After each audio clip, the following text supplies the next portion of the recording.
na parang ang sabi ko is baka maubos yung anak ko. Po si Chloe po may sarili po siyang income. Oo, si Carlos Yulo, ang gold medalist sa 2024 Paris Olympics. Pero hindi lang ang kanyang tagumpay ang iniiwasan natin, kundi pati na rin ang isang nakakapangilabot na drama sa likod ng kanyang pamilya. Huwag palampasin ito, mag-subscribe at i-click ang bell icon para updated ka sa lahat ng exciting na balita. Doon ko po nalaman na inuubos niya po yung laman nun.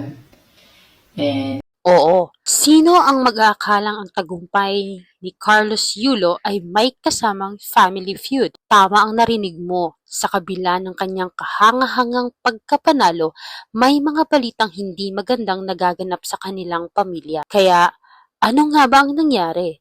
Alamin natin ang lahat ng detalye. Si Carlos Yulo, ang pambansang bayani, ay nagwagi ng gintong medalya sa 2024 Paris Olympics, isang tagumpay na pangarap ng bawat Pilipino. Pero sa likod ng kanyang glittering performance, may mga dark clouds na bumabalot sa kanyang personal na buhay. Ang ina ni Carlos na si Angelica Yulo ay nagpasabog ng bombshell revelations na tiyak na magugulat ka. Sabi ni Angelica, Ayaw niya sa ang amin si sanhi ng Kaloy. kanilang pagkakahiwalay ay ang girlfriend ni Carlos na si Chloe San Jose. Akala mo ba ang mga drama sa pelikula lang? Sinasabi ni Angelica na si Chloe ay parang nagkaroon ng magical power na nagdulot ng tensyon sa kanilang pamilya. nagkalabuan po kami nung naglagay po ako ng boundaries. At hindi lang yan, si Chloe allegedly tumira sa dormitoryo na pinondohan ng Philippine Sports Commission na dapat ay para lamang sa mga atleta. And miscommunicated yon na doon pala sila sa akin.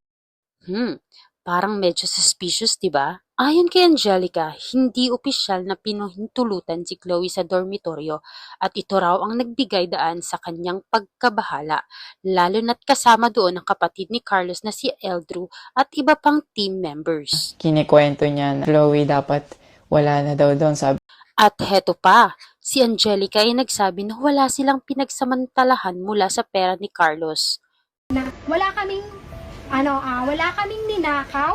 kundi ginamit lang nila ang bahagi ng kanyang kita para sa mga pag-aayos ng kanilang bahay.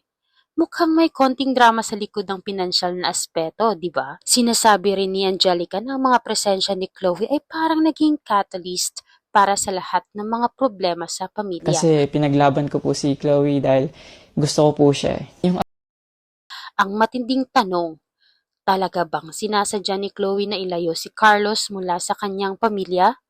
Kung ikaw ang nasa lugar ni Angelica, paano mo ito mararamdaman? Sa kabila lahat ng mga kaganapang ito, patuloy pa rin ang suporta ng mga fans kay Carlos Yulo. Pero paano kaya makakaapekto ang mga personal na issue sa kanyang karera? Tingnan natin kung ano ang sinasabi ng mga netizens sa social media. Ano ang masasabi mo sa kontrobersyang ito? Sa palagay mo ba ay makakaapekto ito sa karera ni Carlos? Mag-iwan ka ng comment sa ibaba at ipakita ang iyong opinyon. Huwag kalimutang mag-subscribe, mag-like at mag-share na video na ito para sa higit pang mga nakakagulat na balita. Hanggang sa susunod na episode, ako si Lala at ito ang Taktika Enigma 24. Salamat sa panonood.